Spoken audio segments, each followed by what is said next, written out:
এই ভিডিওটায় যখন আমি স্টোরি দিই না, এটা ক্লাস 11-এর ছেলে বলে দাদা আমি একা থাকা শিখে গেছি, আমি এখন নিজেকে একাই রাখি। আরে পাগল নাকি? এটাকে বলে আমার কন্টেন্টের উল্টো প্রভাব পড়া। আমি মানছি ভাই, আমি আমার কন্টেন্টের থ্রু একা থাকা, একা চলা, এই জিনিসটা বারবার তুলে ধরি, কিন্তু আমি এটা চাই না যে ক্লাস 11-এ পড়া একটা ছেলে নিজেকে একা রাখে। ভাই এখন একা থাকার সময় না তোর, অনেক কিছু দেখার সময়, বোঝার সময়।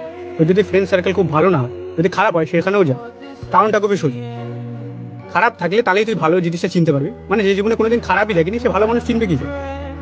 ঠিক সেভাবে এই মেয়েদের সাথে কথা বল, অকওয়ার্ড ফিল হবে কিন্তু বল। আর হাই হ্যালো হোয়াটসঅ্যাপে টেক্সট করতে বলছি না, রিয়েল লাইফ কনভারসেশন করতে বলছি। ঠিক তেমনই অচেনা মানুষের সাথেও কথা বলার চেষ্টা কর, কমিউনিকেট করার চেষ্টা কর, এতে তো সেলফ কনফিডেন্সটা আরও বুস্ট হবে। দেখ, সেলফ ইমপ্রুভমেন্ট মানে এইটা না যে তুই নিজেকে একা একটা ঘরে লক করে রাখ, এমন না। তুই 10টা মানুষের সাথেও ঘুলে মেলে যাতে থাকতে পারিস আর একাও থাকতে পারিস।